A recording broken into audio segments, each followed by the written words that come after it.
आइए नवदा भक्ति, उस प्रसंग में हम लोग प्रवेश करें। 9 प्रकार की भक्ति है। सबसे पहले तो इन्हीं को याद कीजिएगा, 9 भक्ति कौन कौन सी। श्रवणम कीर्तनम विष्णु, स्मरणम पाद सेवनम, अर्चनम वंदनम दास्यम, सख्य आत्मनिवेदनम। सबसे पहली भक्ति का नाम श्रवण, दूसरी कीर्तन, तीसरी स्मरण, चौथी पाद सेवन चरण सेवा। स्मरणम श्रवणम कीर्तनम विष्णु, स्मरणम पाद सेवनम, पांचवी अर्चनम, छठवीं वंदनम, सातवीं दास्यम, आठवीं दास्यम सख्य मित्रता, और 9वीं आत्मनिवेदनम। ये 9 भक्ति है। और वी कैन से 9 स्टेप्स, 9 सीढ़ियां हैं। जैसे ही 9 सीढ़ियां चढ़ जाओगे, एक द्वार है, वो आप नहीं खोल सकते। ये 9 सीढ़ियों में एक एक बटन है, उस पर जैसे चढ़ते जाओगे 9वीं सीढ़ी पे पहुंचते ही द्वार अपने आप खुलेगा। और वो द्वार क्या है? निकुंज का द्वार। हमारे ब्रज की भाषा में निकुंज का द्वार, जहां प्रिया प्रियतम विराजमान है। या फिर अपनी भाषा में कहें तो वैकुंठ का द्वार, स्वर्ग का द्वार, अनेक अनेक भाव। वहां कौन बैठे हैं? श्यामा श्याम। उनका मधुर दर्शन, उनका मधुर श्रवण, ये नवदा भक्ति के बाद प्राप्त होता है। और इसका मतलब ये नहीं है कि आई एम टॉकिंग अबाउट कि 9 भक्ति पार करने के बाद डेथ। नहीं, हमारा सबसे पहला कॉन्सेप्ट ही क्या है? मृत्यु के बाद ठाकुर जी का दर्शन नहीं करना है, जीते जी करना है, जीवित अवस्था में करना है। मृत्यु के बाद किसी ने पूछा, किसी को पता है कहां जाता, कौन क्या, सब बताते हैं। लेकिन हम लोग तो बिलीव करते हैं ना कि पहले हमसे किसने फेस किया। तो मृत्यु के बाद कौन कहां गया, ये तो इतना प्रमाणित है भी शास्त्रों की बातों से, पर जीते जी भगवान मिले ये तो बहुत प्रमाणित है। श्री चैतन्य महाप्रभु को प्राप्त हुए, भक्तिमती मीराबाई को प्राप्त हुए, सूरदास जी को प्राप्त हुए, श्रीमद वल्लभाचार्य जी को प्राप्त हुए, श्री गुरु नानक देव जी को प्राप्त हुए, नामदेव जी को प्राप्त हुए, तुकाराम जी को प्राप्त हुए, जनाबाई को प्राप्त हुए। कितनों के नाम कहूं मैं? एक कथा हम सुनाते हैं, भौंदू को प्राप्त हुए। एक भौंदू नाम का भक्त था वृंदावन में, एक दिन सुनाऊंगा उसकी लीला। हमें यह तो पता है कि जीते जी तो बहुतों को प्राप्त हुए हैं, मृत्यु की प्रतीक्षा क्यों? मृत्यु की प्रतीक्षा नहीं। जैसे जीवित अवस्था में हमारा एक एम होता है, हमारा एक उद्देश्य होता है, धन की प्राप्ति, वैभव की प्राप्ति, यश की प्राप्ति। इन 3 दिनों के सेशंस के बाद आप सबका एक एम और होना चाहिए। पता नहीं मेरे प्राण कब जाने वाले हैं, उससे पहले मुझे साक्षात उनको देखना है।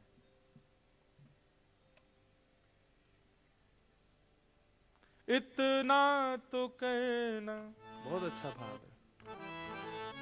इतना तो कहना स्वामी, जब प्राण तन से निकले, गोविंद नाम लेकर जब प्राण तन से निकले। श्री गंगा जी का तट हो, यमुना का वंशीवट हो, मेरा सांवरा निकट हो, जब प्राण तन से निकले। इतना तो कहना स्वामी, जब प्राण तन से निकले। आहा, ठाकुर जी के प्रत्यक्ष दर्शन की स्थिति। तो नवदा भक्ति में पहली भक्ति का नाम है श्रवणम, सुनना। अब श्रवण की परिभाषा क्या है? केवल सुनना यदि भक्ति है तो यहां पे सब लोग बैठ के सुन रहे हैं, पर सबको भगवत प्राप्ति नहीं होगी। बुरा नहीं मानिएगा, 1000 लोग बैठे हैं, पर 1000 में से गिने चुने 10 लोग ही ऐसे निकलेंगे 3 दिन में जिनको भगवत अनुभव होगा। क्योंकि श्रवण सब कर रहे हैं, पर श्रवण किस उद्देश्य से कर रहे हैं, उससे वो काम सफल होता है। बहुत ध्यान से बात सुनिएगा। आप क्रिया कर रहे हो, वो क्रिया तो सब कर रहे हैं, पर क्रिया के पीछे उद्देश्य क्या है, वो ज्यादा विशेष होता है। उद्देश्य क्या है, कारण क्या है। मुझे धनवान बनना है, तो इसके पीछे उद्देश्य क्या है, पड़ोसी को दिखाना है, बहुत बड़ी बड़ी गाड़ियों में डोलता है, इसको बना के दिखाना है मुझे कि मैं देख, मुझे भी देख। उसका उद्देश्य क्या है, दिखाना। मुझे धनवान बनना है, क्यों, मेरे फोर फादर्स ने कभी धन नहीं देखा, मुझे करके दिखाना है, याद रखें कि हाँ मैंने कुछ किया। उद्देश्य। एक कह रहा है मुझे धनवान बनना है, क्यों, ताकि मैं असहायों की सहायता कर सकूं, ताकि मैं कोई बेसहारा हो उसका ध्यान रख सकूं। जो वैष्णव हैं, जो भक्त हैं, जो भगवत भजन में लीन रहते हैं, गृह त्याग करके जो संत महापुरुष हैं, उनकी सेवा कर सकूं, इसलिए धनवान बनना है। एक मेरे संपर्क में एक बालक है, वो डॉक्टर ही इसीलिए बन रहा है ताकि वो ब्रज में क्लिनिक खोल करके उसका, वो बोला महाराज जी एक काम करूंगा। मैंने क्या, मैं आधार कार्ड चेक किया करूंगा, अगर वो ब्रजवासी है तो उससे 10% फीस लिया करूंगा बस, और अगर ब्रजवासी नहीं तो पूरी 100%। बोले ब्रजवासी की सेवा कर सकूं, इसलिए डॉक्टर बनना। मैंने कहा ये भी बालक, मैंने उसको बोला, मैंने कहा ये भी करियो जब तक तेरी जरूरतें पूरी ना हो, जिस दिन जरूरत पूरी हो जाए ब्रजवासी का फ्री कर दियो। ये मधुमंगल है, श्रीदामा है, तन सुखा है, मन सुखा है, सुबल है, ये ठाकुर जी के सखा है, यही भाव मान करके सेवा करना। तो उसका उद्देश्य कितना शुद्ध है। डॉक्टर बनने के पीछे क्या है, मुझे ब्रज में क्लिनिक खोलना है, वो इसी उद्देश्य। वो कहता महाराज जी मैं नाम जप नहीं कर पाऊंगा, क्षमा करना, मैं सेवा नहीं कर पाऊंगा। मैंने कहा, बोले मैं अपनी परसेंटेज को ही नाम जप मानूंगा। जैसे लोग कहते हैं 100 राउंड्स, तो 100 आउट ऑफ जितने आएंगे मान लूंगा इतने राउंड्स हो गए मेरे। मैंने कहा भैया तेरी भक्ति सच में ये प्रबल भक्ति है। उद्देश्य से आपकी क्रिया शुद्ध होती है। आपका उद्देश्य क्या है, क्यों करना चाह रहे हो, किस कारण से कर रहे हो, वो कारण विशेष होता है। तो श्रवण तो सब कर रहे हैं, पर कारण क्या है, यहां बैठे लोगों का कारण क्या है। अपना कारण पूछिए अपने आप से कि आप क्यों सुन रहे हो कथा, 3 दिन के लिए क्यों आए हो। बुरा नहीं मानिएगा। एक व्यक्ति मुझसे पता क्या बोला, महाराज जी आप देखना, पता है पब्लिक कितने बजे आएगी। मैंने कितने बजे, बोले पब्लिक आएगी 7:45 बजे। मैंने क्यों, बोले 8 बजे के बाद फिर। लेकिन भाई जिन्होंने मुझसे ये बात कही थी, देख लो नजर घुमा के, सब बैठ गए थे आगे पहले ही। इसका मतलब क्या है, उद्देश्य भोजन नहीं है, उद्देश्य प्रसाद नहीं है, उद्देश्य शुद्ध है।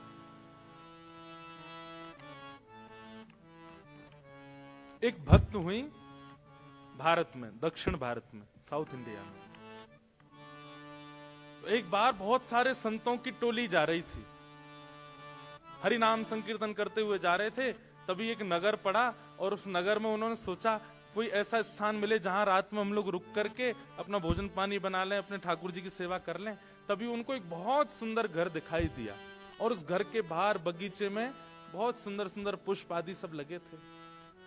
तो प्राचीन भारत में अगर संत महात्मा ऐसे चलते फिरते गांव में कहीं रुक जाएं किसी के घर के बाहर, तो कोई रोकता नहीं था, बल्कि घर वाले सेवा और करते थे कि संत आए हैं भैया। तो एक घर के बाहर सब संतों ने अपना धूना जमा लिया, वहीं बैठ करके टिक्कर बनाने लगे, अपने ठाकुर की सेवा करने लगे। तो घर जिसका था, उस महिला ने ऊपर से झांक करके देखा,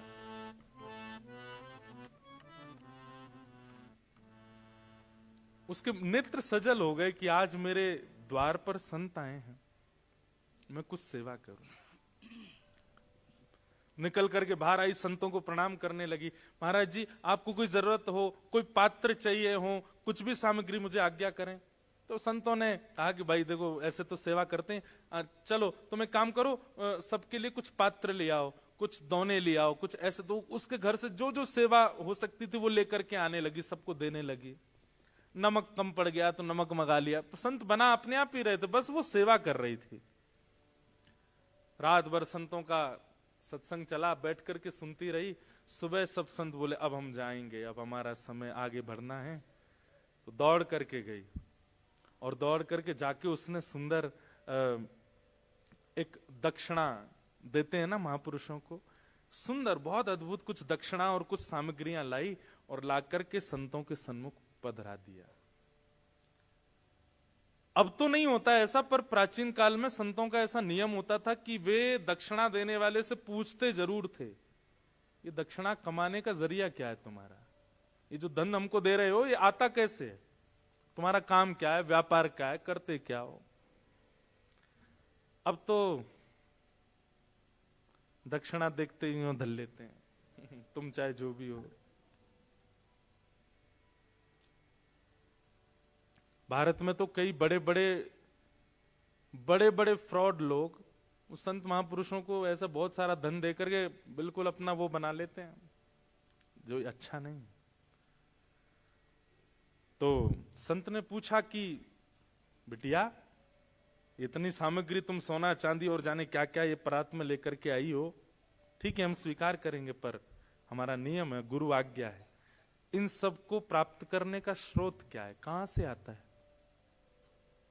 उसके हाथ कांपने लगे, मुख मुरझा गया। बोली महाराज मैं झूठ नहीं बोलूंगी, पर मैं एक नगर वैश्या हूं, मैं नगर वधू हूं, लोगों का नृत्य करके रंजन करती हूं, गायन करके रंजन करती हूं, उसके बाद जो मुझे वो लोग देते हैं उससे मेरा घर चलता है। उसके नेत्र सजल हो गए। सामने बैठे हुए संत भी आश्चर्य में पड़ गए, अब क्या करें। मन में बहुत दुखी हो गई कि मैंने जीवन में कभी किसी महापुरुष संत की सेवा नहीं करी, पर आज मेरा दुर्भाग्य है कि मेरे द्वार पर आप आ गए, ये मेरा सौभाग्य। मेरे घर की सामग्री आपने प्रयोग में ली, ये मेरा सौभाग्य, पर मैं अपनी वस्तु आपको अपना कर्म बता करके नहीं दे सकती, ये मेरा दुर्भाग्य।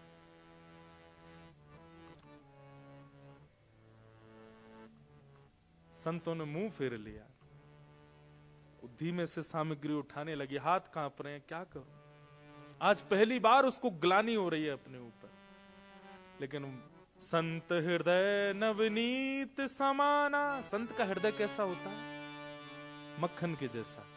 जैसे मक्खन अगर गर्म चीज के पास भी रख दिया जाए पिघल जाएगा, ऐसे संत होते हैं, वो देख नहीं पाए उसके पीड़ा को। बोले इधर आओ, क्या बात है। बोले बस मैं नहीं दे सकती आपको, इसका बहुत ग्लानि है मुझे। संतों ने कहा हमने एक उपचार ढूंढा है, यदि तुम देना ही चाहती हो तो हमारी एक बात तुमको माननी पड़ेगी। क्या। वो तो बड़ी खुश हो गई, आंसू पोंछ ली, बैठ के बोले आप जो कहेंगे मैं करूंगी, मुझे बताइए। बोले पहले रुपए से लेकर के अंतिम तक तुम्हारे पास जितनी संपत्ति है ये सब ठाकुर जी की सेवा में अर्पित कर दो, कुछ भी अपने पास मत रखो। ये तुम सामग्री लेकर के आई हो, दक्षिणा हमको दे रही हो, हम इसको तो स्वीकार नहीं करेंगे, पर यह भी अगर चाहती हो कि हम लोग स्वीकार करें तो श्री रंगनाथ भगवान का मंदिर है दक्षिण में तिरुचिरापल्ली में, वहां रंगनाथ भगवान का अपनी संपूर्ण जीवन की कमाई से सुंदर स्वर्ण का मुकुट बना करके और ठाकुर जी को पहना दो, तो तुम्हारी ये संपत्ति स्वीकार।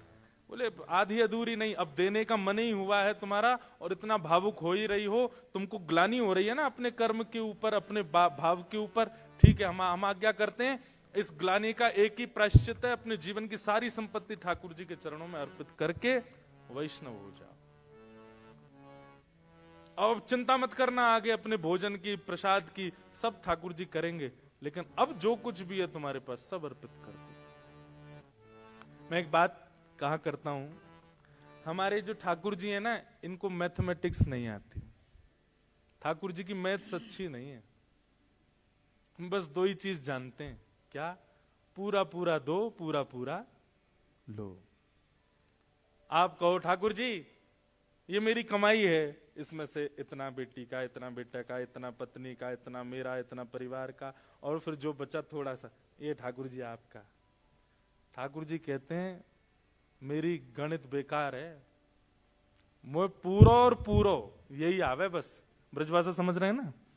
पूरो दे दे, पूरो ले जा, और कछु ना आवे मुंह पे।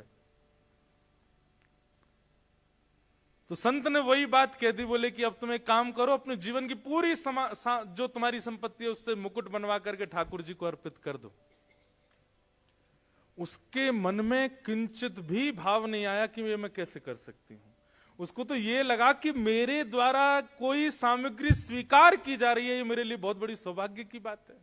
और कुछ सामग्री नहीं, पूरी सामग्री स्वीकार की जा रही है।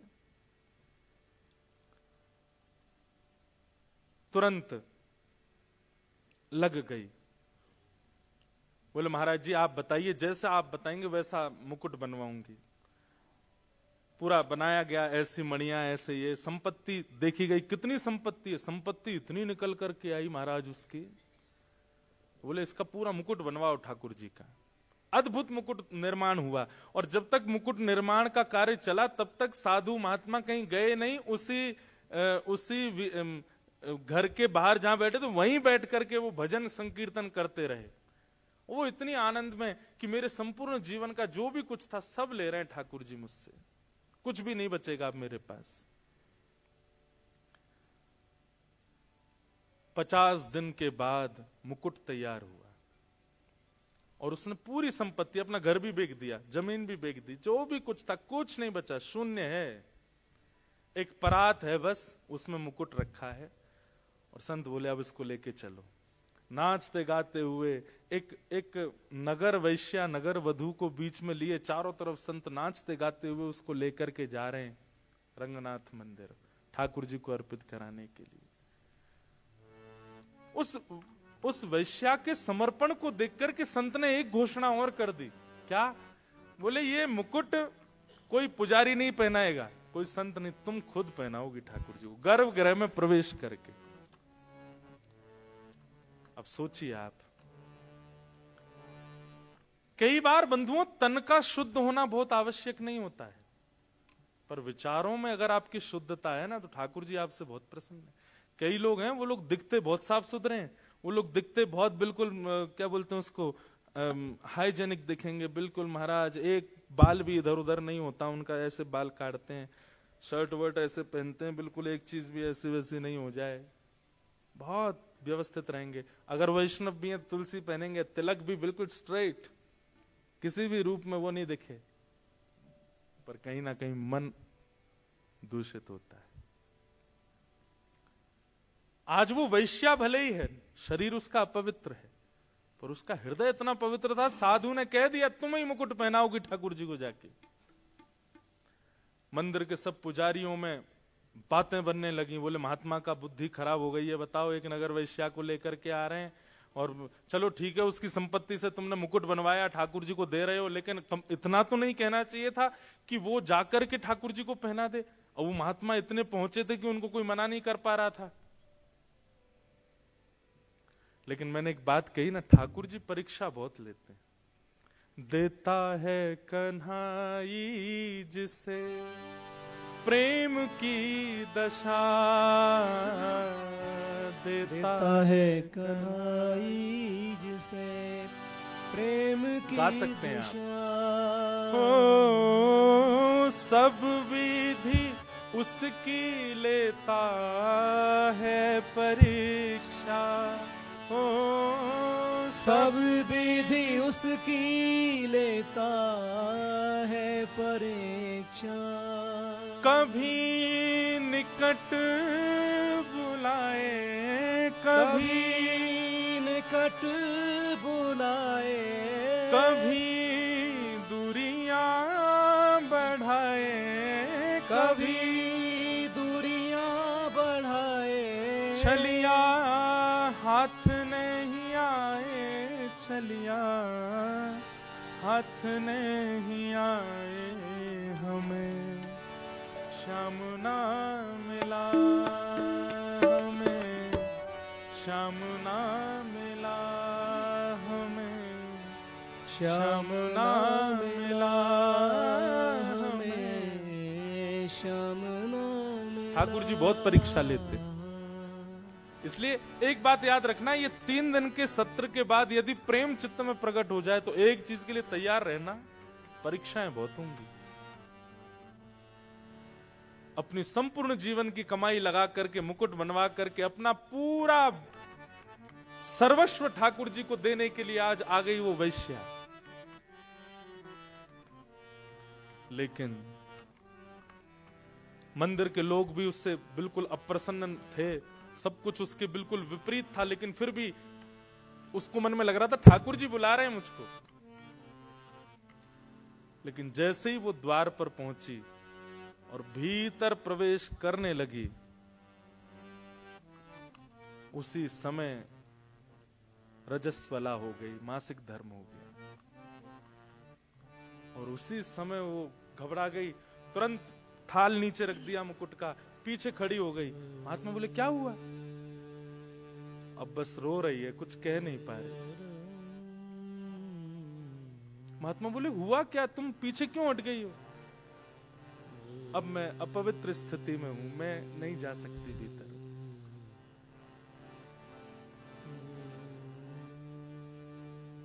उस समय महात्मा बोले इसका भाग्य कितना दुर्भाग्य है,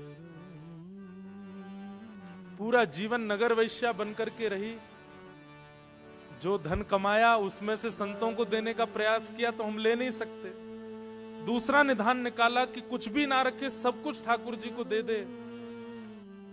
सब प्रकार का प्रयास कर लिया, इसको ले जाकर के भीतर मंदिर में मुकुट पहनाने तक का अधिकार मिल गया था। लेकिन ये कैसा दुर्भाग्य है। निश्चित ही अपने पूर्व काल में, पूर्व जन्म में पता नहीं क्या ऐसा अपराध बन गया इससे, ठाकुर जी इसको स्वीकार नहीं कर रहे हैं। मंदिर के कुछ विपक्षी लोग खुश हो गए, बोले हम तो पहले ही मना कर रहे थे, देखो ठाकुर जी ने ही ऐसी लीला कर दी, अब ये जा नहीं सकती भीतर। आप वेद शास्त्रों के विरुद्ध जाकर के काम कर रहे थे महात्मा, देखिए ठाकुर जी की लीला। बैठी बैठी रो रही है, लेकिन उसको आत्मग्लानि नहीं है। उसको था ठीक है, जितना मिला मुझे उसमें परिपूर्णता है, मैं भीतर नहीं जा सकती। मेरे द्वारा अर्पित किया गया मुकुट में ठाकुर जी के मुख पर नहीं देख पाऊंगी पहली बार। पहली एक होता है ना, कोई वस्तु कुछ देता है तो उसको रहता है कि पहला दर्शन मैं करूं। कोई बात नहीं। महात्मा थाल उठाए, बोले बिटिया अब तेरी तरफ से मैं जा रहा हूं, जाइए आप, मुझे बस बता देना कैसा लगा, ठाकुर जी के मुखमंडल पर थोड़ी मुस्कान आई कि नहीं पहन के। भीतर गए, महात्मा के नेत्रों से अश्रुपात और वो अश्रु जल मुकुट पर गिर रहा था। और बार बार कह रहे थे ठाकुर जी आपकी भक्त वत्सलता कहां गई आज? परीक्षाएं आप लेते हैं, आपका स्वभाव है, पर इतनी क्यों लेते? जैसे भीतर प्रवेश किया, श्रीमन नारायण भगवान के सन्मुख उसको रखा गया। मुकुट की पूजा अर्चना जैसे हुई, और अर्चना करने के बाद पूर्व का मुकुट उतार करके और द्वितीय नया मुकुट धारण कराने की परिस्थिति, जैसे ही मुकुट उठाने का प्रयास किया, खुद ही उठा के लाए महात्मा जी बाहर से, वो इतना भारी हो गया उनसे उठे ही नहीं। 2-2, 3-3, 4-4 वैष्णव लगे हैं उस मुकुट को उठाने में, लेकिन वो इतना भार धारण कर चुका है किसी से हिल भी नहीं पाया। महात्मा बोले भगवान मैं तो अभी उठा के लाया हूं, वो पूरे नगर कीर्तन करते हुए वैश्या लाई, अब अचानक ऐसा क्या हुआ, ये मुकुट इतना भारी? तभी देखा तो श्री रंगनाथ भगवान के नेत्रों में अश्रुपात। महात्मा जी ने कहा तुरंत पर्दा लगाओ, कपाट बंद करो, ठाकुर जी से मुझे एकांत में कुछ चर्चा करनी है। कपाट बंद किए, तुरंत ठाकुर जी उठ करके बैठ गए, सहज हो गए। बोले जो जो मुकुट बना के लाया है उसी को भीतर लाओ, उसी के हाथ से ही मुकुट पहनेंगे।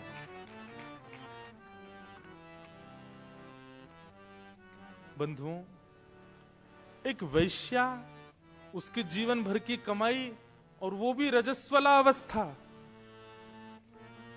और ठाकुर जी कह रहे हैं उसी को लेके आओ, उसी के हाथ से मुकुट पहनो।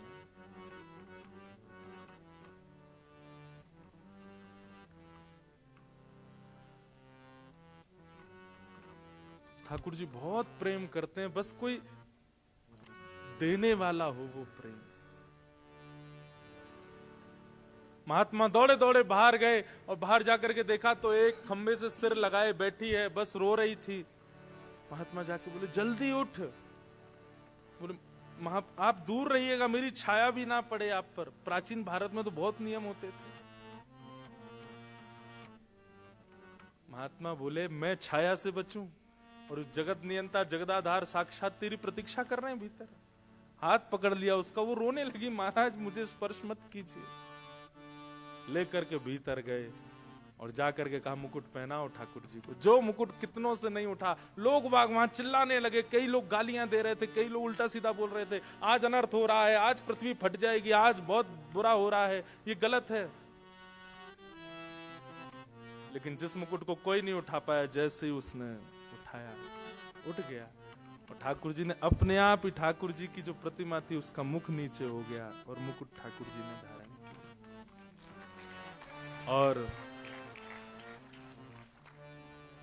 वो वैश्या, उसकी स्थिति तो कितने दिन के लिए मूर्छा में चली गई, वो मूर्छित हो गई। और जब उसकी मूर्छा टूटी, परम वैष्णव, और कुछ दिन भगवत स्मरण करने के बाद कहां भगवत धाम प्राप्ति हो गई। क्या उसका था? यह है ठाकुर जी का प्रेम, प्रेम लक्षणा भक्ति। बस प्रेम लक्षणा भक्ति का एक नियम आपको ध्यान रखना है, पूर्ण।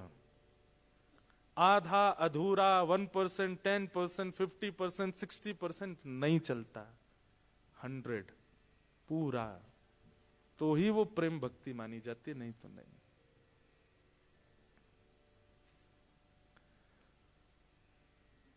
तो प्रथम भक्ति का नाम क्या है? श्रवणम। और भक्ति सुन सब रहे हैं, पर उद्देश्य क्या है आपका, उससे आपकी श्रवण भक्ति फॉर्म रूप धारण करेगी। उद्देश्य पहले क्लियर कीजिए, क्यों सुन रहे हैं आप कथा, उसके पीछे कारण क्या है, और कारण से जो पथ आप चल रहे हैं, जिस साधना को आप कर रहे हैं, वो सिद्ध होगा।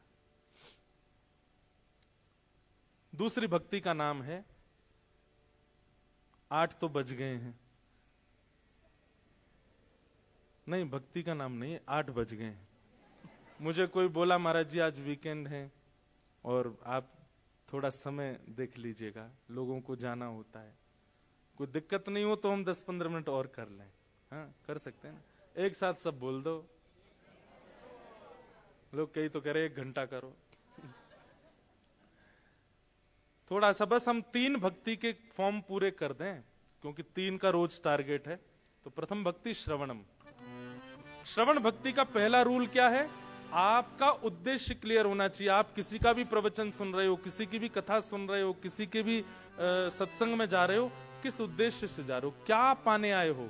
ज्ञान पाने आए हो, वैराग्य पाने आए हो, कि भक्ति पाने आए हो, कि प्रेम पाने आए हो? ये पहले क्लियर कर लीजिए। दूसरी बात, श्रवण का मतलब केवल सुनना नहीं होता और सुनकर के भूल जाना नहीं होता, इंप्लीमेंट जरूर करना है। आप यहां से सुनकर के गए, वो आपकी क्रिया में यहां से इस हॉल से निकलते ही वो लागू हो जानी चाहिए बातें जो जो यहां कही गई। अगर आप इंप्लीमेंट नहीं करते तो आपका श्रवण भक्ति व्यर्थ हो जाएगी। किसी महापुरुष ने आज्ञा की कि अभी इसी वक्त जोहान्सबर्ग जाओ, तो आपके पास में ये ऑप्शन नहीं है कि आप उनसे जाके पूछो क्यों जाएं, जोहान्सबर्ग में क्या करें, चले जाओ। इतना विश्वास होना चाहिए प्रवचन के ऊपर। जो बात कह दी गई है, हमारे श्रीमद वल्लभाचार्य जी के शिष्य हुए श्री सूरदास जी महाराज। कौन? सूरदास। हरि दर्शन की प्यासी अखियां, हरि दर्शन की प्यासी। जिन लोगों को दो दो आंखों से ठाकुर जी नहीं दिखते थे, सूरदास जी को बिना नेत्रों के ठाकुर जी दिख जाते थे। एक दिन सूरदास जी ठाकुर जी, आज तो ठाकुर जी ने पीली पोशाक पहनी है, आज तो ठाकुर जी ने नीली पोशाक पहनी है। अब दर्शन करने वाले बोले इसको कैसे पता चल जाती है, आंखें तो है नहीं। एक दिन सबने पुजारी जी से कहा, बोले ये ना रोज सोच के आता है, हरा नीला गुलाबी, और संभवतः ठाकुर जी वैसे ही होते हैं। आज एक काम करो, वस्त्र ही मत पहनाओ ठाकुर जी को, आज देखें क्या बोलेंगे। सूरदास जी गए, कपाट खुले, और जैसे ही कपाट खुले सब लोग, कोई दर्शन नहीं करा, सब सूरदास जी को, हाँ सूरदास जी आज कौन सी पोशाक है? आज हरि देखे नंगम नंगा, आज हरि देखे नंगम नंगा, मोतन माल गले उर साजे, छवि के उठत तरंगा। महाराज जितने दर्शनार्थी सब नतमस्तक हो गए सूरदास जी के। नेत्रों की आवश्यकता नहीं। सूरदास जी बोले ये कैसे संभव हुआ, बिना नेत्रों के कैसे दिखते हैं? बोले क्योंकि मैं रोज अपने गुरुदेव के द्वारा दिए गए प्रवचनों को पालन करता हूं। गुरु के वचन अटल कर मानो, मैं उस पर संशय नहीं करता हूं। उन्होंने जो कह दिया उसको मैं तुरंत, एक बात याद रखिएगा, गुरु आज्ञा नहीं करते, गुरु आदेश नहीं देते, गुरु सामर्थ्य देते हैं। क्या देते हैं? सामर्थ्य। सामर्थ्य जानते हैं? जैसे मैंने आपको बोल दिया कॉफी नहीं पीनी, ठीक है, ये आज्ञा नहीं है, ये आज्ञा नहीं है, ये सामर्थ्य है। अब जब भी कॉफी आएगी, अगर आपका गुरु के प्रति पूर्ण विश्वास होगा, कॉफी देखते जो आपको बहुत प्रिय थी, मैं एक कॉफी का नाम ले रहा हूं, चाय का नहीं लिया क्योंकि मैं भी पीता हूं, इसलिए एक वस्तु का नाम लिया। अब जब जब कॉफी आपके सामने आएगी ना, जिसको आप कभी नहीं छोड़ पाए थे उसके प्रति आपको घृणा हो जाएगी, मन ही नहीं होगा उसको, ले जाओ भाई, नहीं पी सकता। ये करना नहीं है आपको, अपने आप हो जाएगा। बस आपको वचनों के प्रति, शब्द के प्रति, श्रवण भक्ति के प्रति इंप्लीमेंट की भावना रखनी है कि जो मैंने सुना वो धारण होना चाहिए। पहली बात उद्देश्य क्लियर, दूसरी बात इंप्लीमेंट करना प्रवचन को, और तीसरी बात बहुत विशेष, जो अधिकारी नहीं सुन पाए हैं इस ज्ञान को, उनके सन्मुख जाके उसको बोल देना, बता देना। ये श्रवण, कई लोग होता है कथा सुनने के बाद भूल जाते हैं हम क्या सुन के आए। भूलना नहीं है, याद रखना। तो प्रथम भक्ति श्रवण, श्रवण से ही चित्त में ठाकुर जी आएंगे। दूसरी भक्ति का नाम क्या है? श्रवणम कीर्तनम विष्णु। दूसरी भक्ति का नाम कीर्तन। कई बार ऐसा होता है कि कीर्तन में ही आपको आनंद आता है, लेकिन प्रवचन शुरू होते ही आप लोगों को उबासी आने लग गई, झोंके आने लग गए, नींद आने लग गई, टाइम देखने लग गए। नहीं, पहले श्रवण कीजिए प्रवचन, उसके बाद कीर्तन की ओर जाइए। कीर्तन का मतलब क्या होता है? कीर्तन का मतलब हरि बोल बोलना, श्री राधे बोलना, आदि आदि, ये सब कीर्तन करना। इसको कीर्तन नहीं कहते। कीर्तन का मतलब क्या होता है? जहां तन अपनी स्थिति भूल जाए। अभी 2 घंटे हो चुके हैं, हम लोग आपस में बैठे हैं, कई लोगों ने हो सकता है फोन भी नहीं देखा 2 घंटे में। पिछले 1 महीने का आप पूरा टाइम देखेंगे तो एक भी दिन ऐसा नहीं निकला होगा जहां हर 1 घंटे में आपने फोन ना देखा हो। पिछले 2 घंटे में आपने फोन भी नहीं देखा अपना। इसका मतलब क्या है? आपका तन अपनी कीर्ति भूल चुका है। कीर्ति से तन ऊपर की ओर उठ जाए और आनंद में भर करके सत्संग श्रवण करने लग जाए, उसको कीर्तन कहते हैं। आप आसन भी नहीं बदल पाए, आप एक बार भी विचलित नहीं हो पाए, आप इधर उधर भी नहीं देख पाए। मुझे खुद अभी पता चला कि 8 बज गए।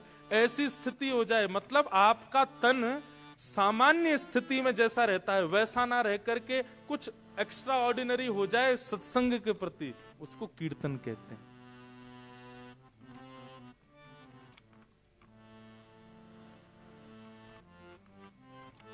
जहां हरि सत्संग आपके तन को ऊपर उठा दे।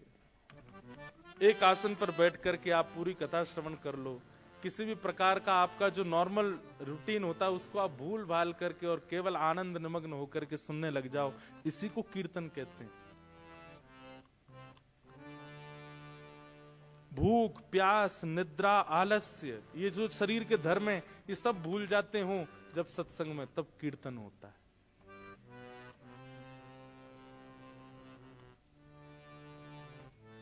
सत्संग का प्रभाव। तो दूसरा है कीर्तन, जहां तन अपनी स्थिति से परे हो जाए, उसको कीर्तन कहते हैं। तो पहले श्रवण कीजिए, उसके बाद कीर्तन कीजिए। श्रवणम कीर्तनम विष्णु, और फिर तीसरा क्या है पता है? स्मरणम। स्मरण क्या है? यहां से जब जाएंगे, चाहे भोजन पाएंगे, गाड़ी ड्राइव करेंगे, अपने घर जाएंगे, रात्रि सोएंगे, पूरे टाइम इसी का स्मरण। हमने क्या सुना था, क्या सुना था, क्या भाव था, व्यास जी क्या बोल रहे थे, पीछे ठाकुर जी कैसे लग रहे थे, बगल के ठाकुर जी कैसे लग रहे थे, जितने वैष्णव आए थे वो कैसे थे, इसी का स्मरण चलता रहे, चिंतन चलता रहे मन में। हंसी मजाक गप शप ये सब।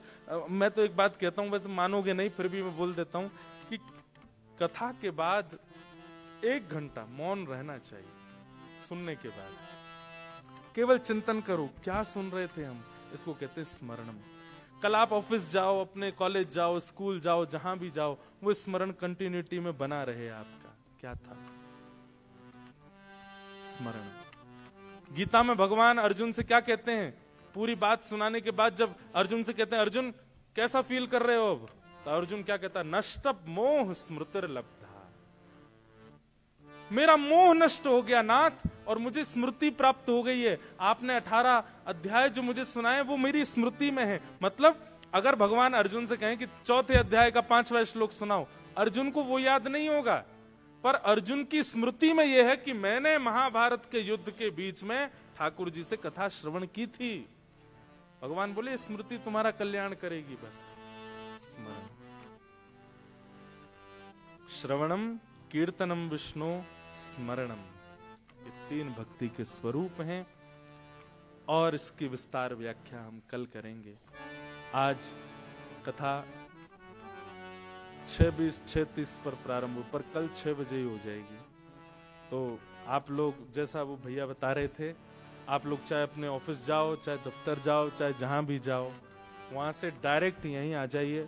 और जरूरी नहीं है कुर्ता पजामा धोती पहन के ही आओ, जैसे ऑफिस ड्रेस में ही आ जाओ।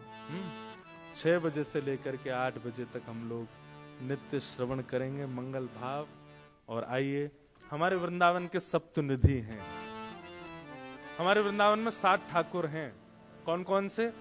गोविंद देव, मदन मोहन, गोपीनाथ, राधा रमण, राधा वल्लभ, जुगल किशोर और श्री बांके बिहारी। इन 7 ठाकुरों का एक पद हमारे प्यारे गिरधर लाल जी ने लिखवाया है। हम हर जगह गाते हैं, भारत में तो सब लोग गाते हैं, आप लोग भी गाइए। और आज इसी संकीर्तन के साथ में हम कथा को विश्राम देंगे। एक एक पंक्ति में एक एक ठाकुर को सब लोग मेरे साथ प्रणाम करिएगा। श्यामा हृदय कमल सो प्रगट्यो, श्यामा हृदय कमल सो प्रगट्यो, श्यामा हृदय कमल सो प्रगट्यो, श्यामा हृदय कमल सो प्रगट्यो, और श्याम हृदय तू भाई, वृंदावन मेरो वृंदावन, वृंदावन मेरो वृंदावन। एक बात सुनोगे? एक बार एक व्यक्ति के ना हाथ नहीं थे। उसने किसी ज्योतिषी से पूछा, बोले महाराज जन्म से ही मेरे हाथ नहीं है, मैंने पूर्व जन्म में ऐसा कौन सा पाप किया? ज्योतिषाचार्य जी बोले, पूर्व जन्म में तुम एक कथा में गए थे, वहां कीर्तन में तुमने ताली नहीं बजाई, तो अगले जन्म में अगर ये सलामत चाहते हैं, कृपा करके करताल बजाइए। और सुनिए, केवल यही बजाओगे, गाओगे नहीं, तो फिर अगले जन्म में क्या अंतर ध्यान होगा। इसलिए वाणी से गाइए, और थोड़ी देर के लिए भूल जाइए कि आप नायरोबी में हो। आप कहने हो मैं तो भूल गया भाई, मुझे नहीं लग रहा कि मैं अफ्रीका में हूँ, हमें तो वृंदावन ही लग रहा है। दोनों भुजा उठा के हे वृंदावन प्यारो वृंदावन प्यारो वृंदावन, हे श्री वृंदावन मेरो वृंदावन, श्री वृंदावन मेरो वृंदावन, सब सुख सागर रूप उजागर रहे वृंदावन धाम। सब सुख सागर रूप उजागर रहे वृंदावन धाम। ओ सब सुख सागर रूप उजागर रहे वृंदावन धाम। सब सुख सागर रूप उजागर रहे वृंदावन धाम।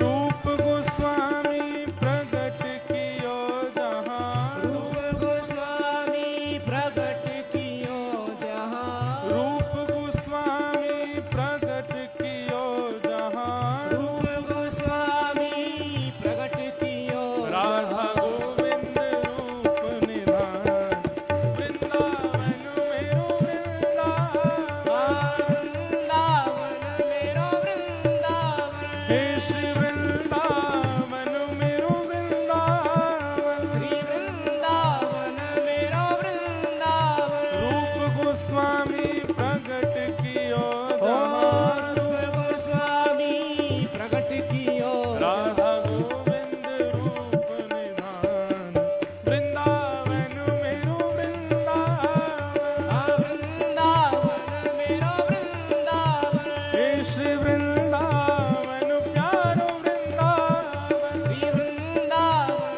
प्यारो वृंदावन। हे भुवन चतुर्दश की सुंदरता निधिवन करत बिहार।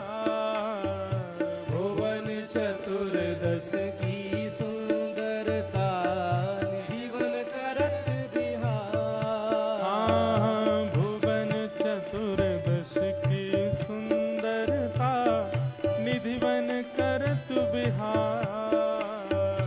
भुवन चतुर्दश की सुंदरता निधिवन करत बिहार। ओ श्यामा प्यारी कुंज बिहारी, श्यामा प्यारी कुंज बिहारी, श्यामा प्यारी बांके बिहारी, श्यामा प्यारी बांके बिहारी। और जय जय श्री हरिदास वृंदावन मेरो वृंदावन, वृंदावन मेरो वृंदावन, हे श्री वृंदावन प्यारो वृंदावन, श्री वृंदावन प्यारा वृंदावन। श्यामा प्यारी कुंज बिहारी, श्यामा प्यारी कुंज बिहारी। और जय जय श्री हरिदास वृंदावन मेरो वृंदावन,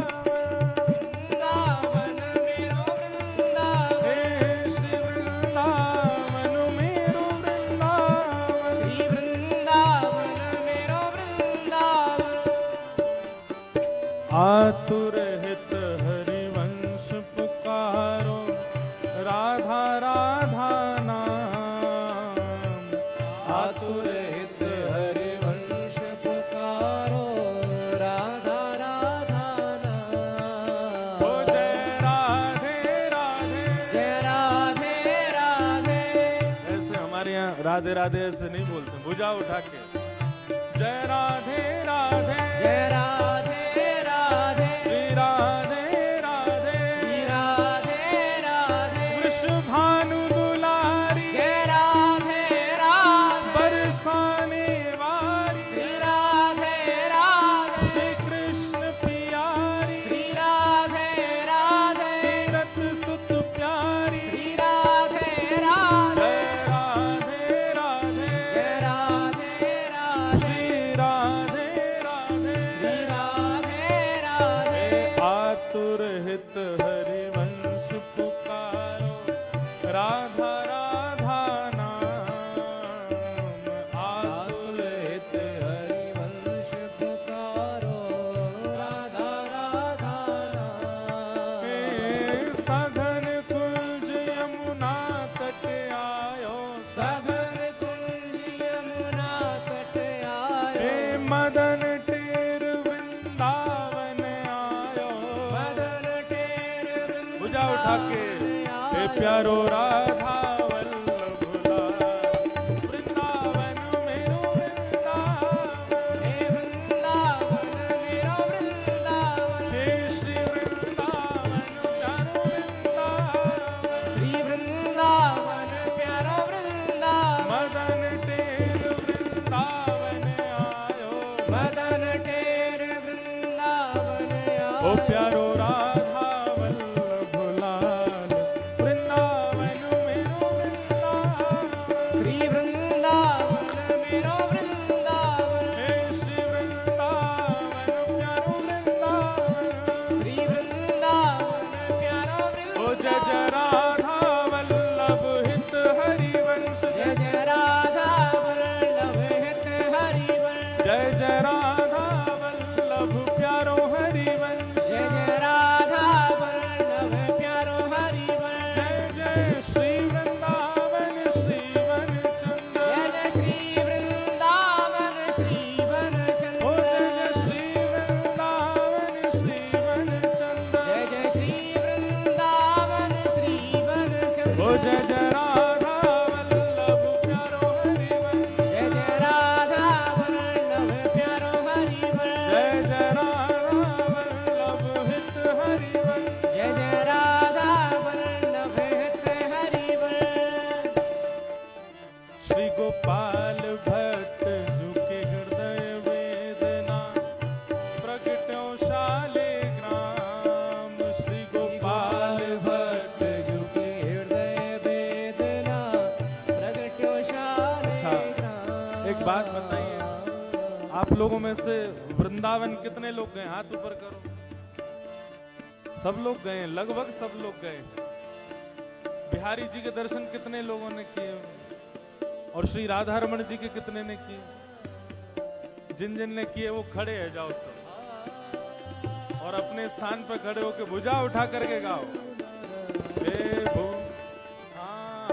गोपाल भट्ट झुके हृदय वेदना, प्रगट्यो शालिग्राम, श्री गोपाल भट्ट झुके हृदय वेदना, प्रगट्यो शालिग्राम। भुजा उठा के, रूप सुधा को खान हमारो, रूप सुधा को खान हमारो, वृंदावन में सबते प्यारो, वृंदावन में सबसे प्यारो, हे रूप सुधा को खान हमारो, रूप सुधा को खान हमारो, तो श्री राधा रमण दुलार, वृंदावन मेरो वृंदावन, आ वृंदावन मेरो वृंदावन, हे श्री वृंदावन मेरो वृंदावन, श्री वृंदावन मेरो ओ जय जय वृंदावन, राधा रमण प्यारो राधा रमण, जय जय राधा रमण प्यारो राधा रमण, ओ जय जय राधा रमण प्यारो राधा रमण।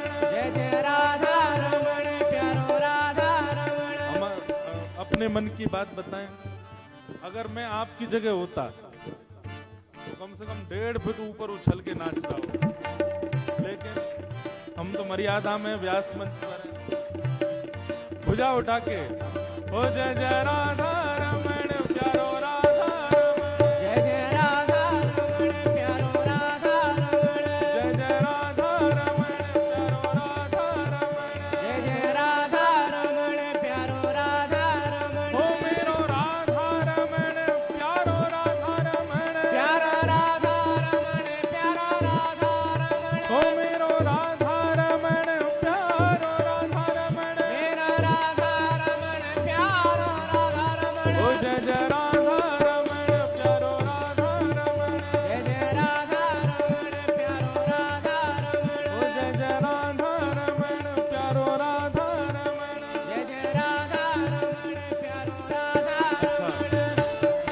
एक घोषणा हम ऑर्गेनाइजरों से बिना पूछे कर रहे हैं।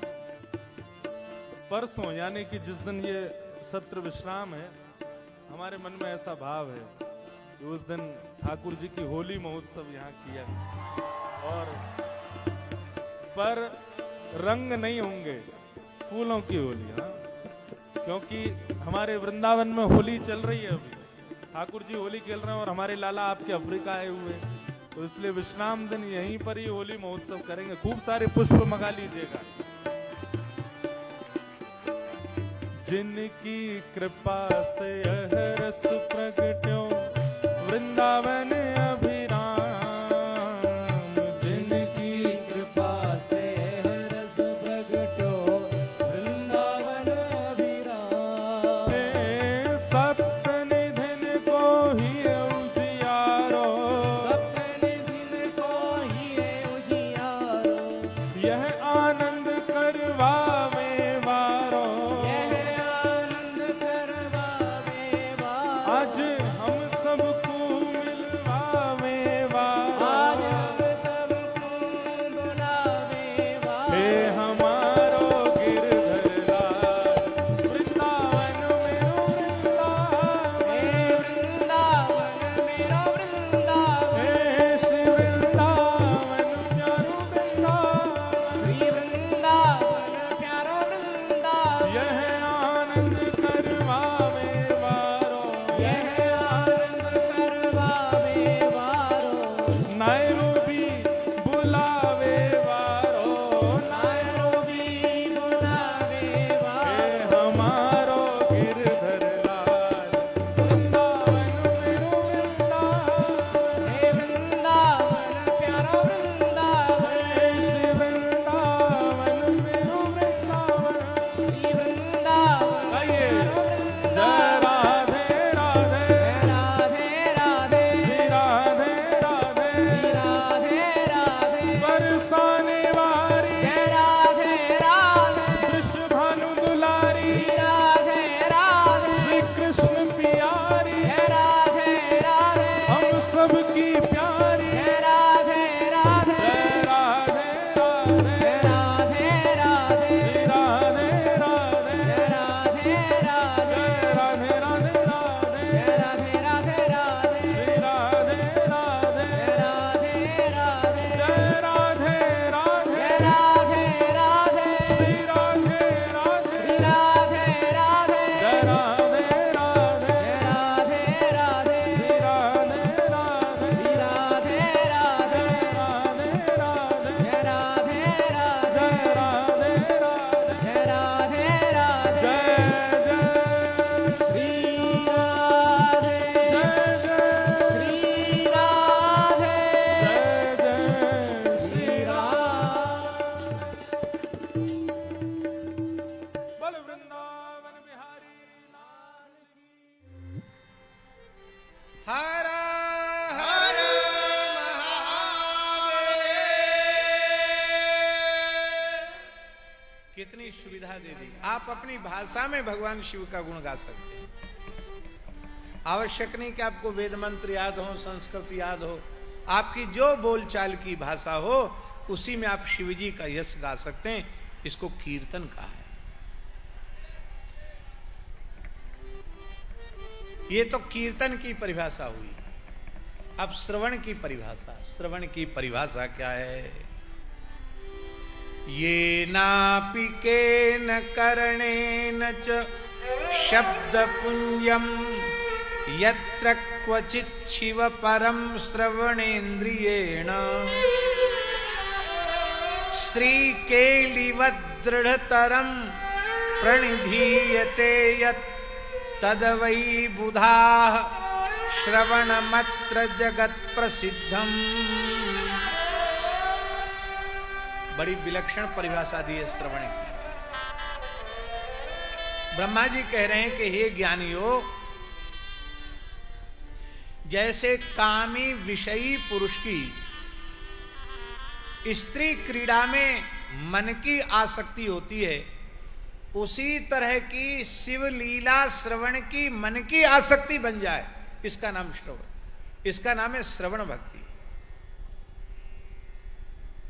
अब स्त्री केलिवत कहा है, स्त्री केलिवत दृढ़तरम। और इसी भाव को महाराज जी, इसी भाव को गोस्वामी तुलसीदास जी ने कहा, हे प्रभु आप मुझे प्यारे लगे। कैसे लगे प्यारे? कामी नारी प्यारी जिमी, लोभी प्रिय जिमी दाम, तिमि रघुनाथ निरंतर, प्रिय लागहु मोहि राम। विषयी पुरुषों को विषय चर्चा जितनी प्रिय लगती है, उससे भी अधिक अधिक प्रिय भगवत चर्चा लगे, ये श्रवण का लक्षण है।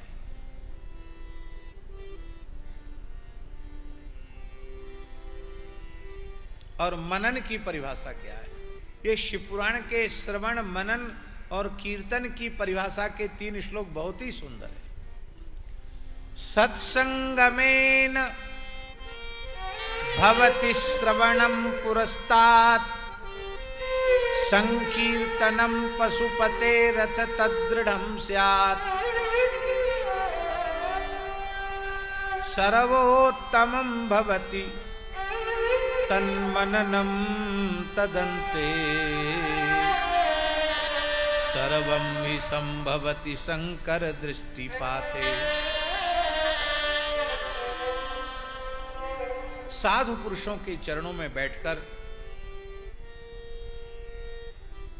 जब भगवान की मंगलमयी लीलाओं का श्रवण किया जाता है और उससे भगवान शिव के विषयक सात लीलाओं का मनन चिंतन जब होने लग जाता है, तो उसको मनन कहते हैं। पर ये मनन जो है ना, वो अपने पुरुषार्थ से नहीं होता है। आप श्रद्धा पूर्वक श्रवण करेंगे और श्रद्धा पूर्वक कीर्तन करेंगे तो आशुतोष भगवान शिव आप पर द्रवित हो जाएंगे और आपका मनन अपने आप बनने लग जाएगा, आपका चिंतन अपने आप बनने लग जाएगा। पर ये कब होता है मनन? बड़ी प्यारी बात है। सर्वम ही संभवति शंकर दृष्टिपाते।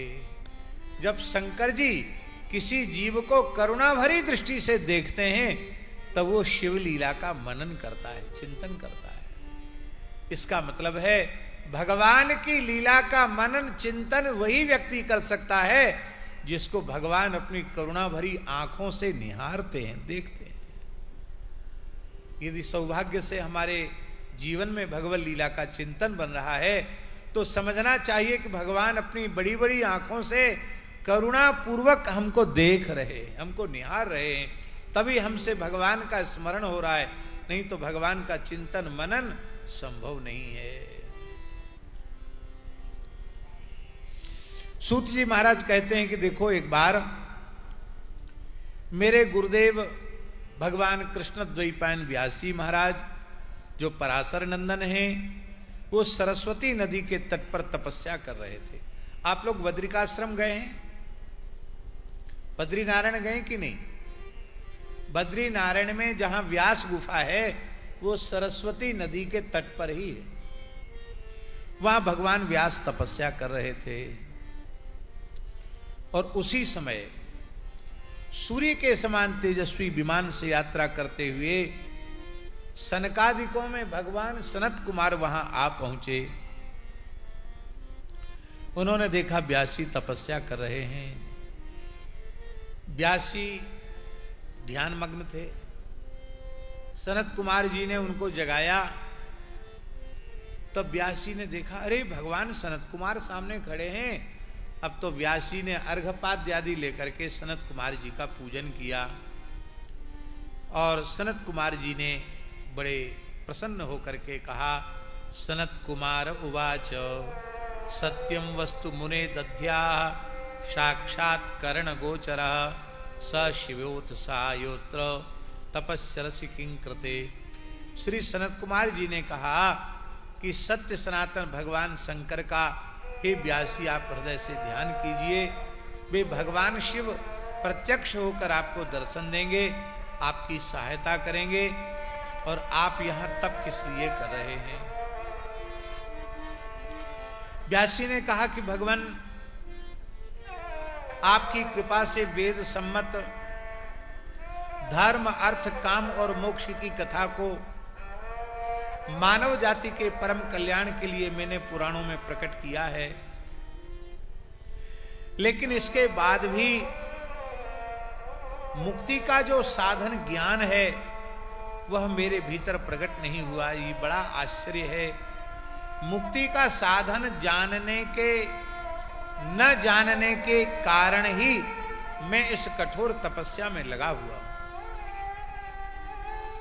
आप आ गए हैं, लगता आप बताने आए हैं कि मुक्ति का कारण क्या है, जीव संसार के चक्र से छूटे क्यों, कैसे? सनत कुमार जी ने कहा कि हे व्यास जी, श्रवणम कीर्तनम संभो मननंच महत्तरम त्रयम साधन मुक्तंच विद्यते वेद सम्मतम।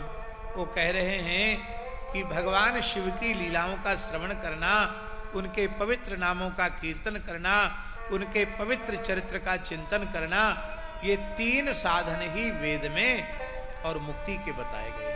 अब देखिए, जहां अभी हमने कहा ना कि भगवान नारायण में और भगवान शिव में भेद नहीं है, इसका मतलब है भगवान हरि और भगवान हर, इनके चरित्रों का श्रवण, कीर्तन और मनन यही जीव को संसार चक्र से छुड़ाने वाला है, यही वेदों ने निश्चित किया है।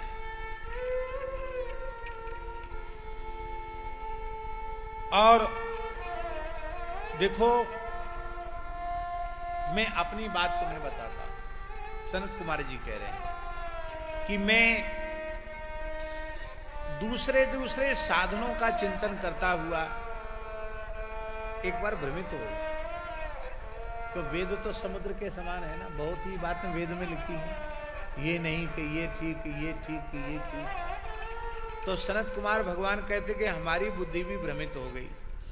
एक बार मैं मंदराचल पर्वत पर पहुंच गया और वहां जाकर कठोर तप करने लग गया।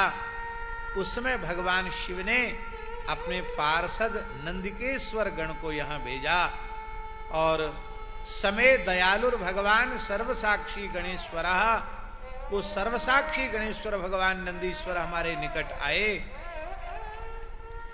और उन्होंने प्रसन्न होकर के स्नेह पूर्वक हमें मुक्ति का साधन बताया कि भगवान शिव के चरित्रों का श्रवण, कीर्तन और मनन यही जीव के मुक्त होने का ऐसा साधन है जिसमें किसी का किसी से किसी प्रकार का कोई विरोध नहीं।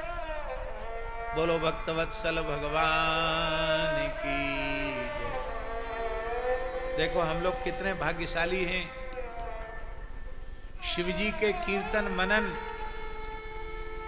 और श्रवण की चर्चा कर रही थी और श्री धुनी वाले दादाजी छोटे सरकार कृपा करके पधारे हैं।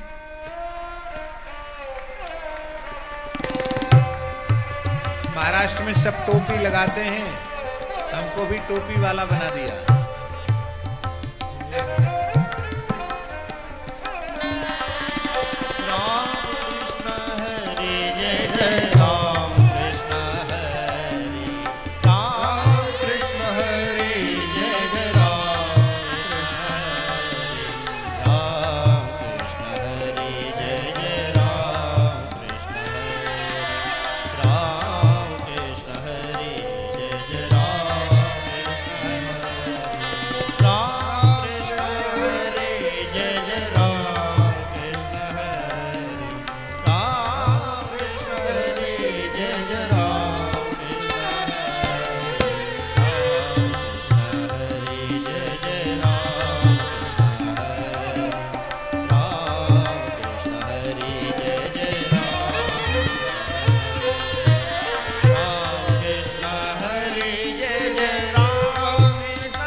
मह्यम सस्नेहम मुक्ति साधनमुत्तमं श्रवणं कीर्तनं शंभोर मननम वेद संहितम्। भगवान नंदकिशोर ने कहा, भगवान शिव के चरित्रों का श्रवण कीर्तन मनन यही वेद सम्मत जीवों की मुक्ति का साधन है।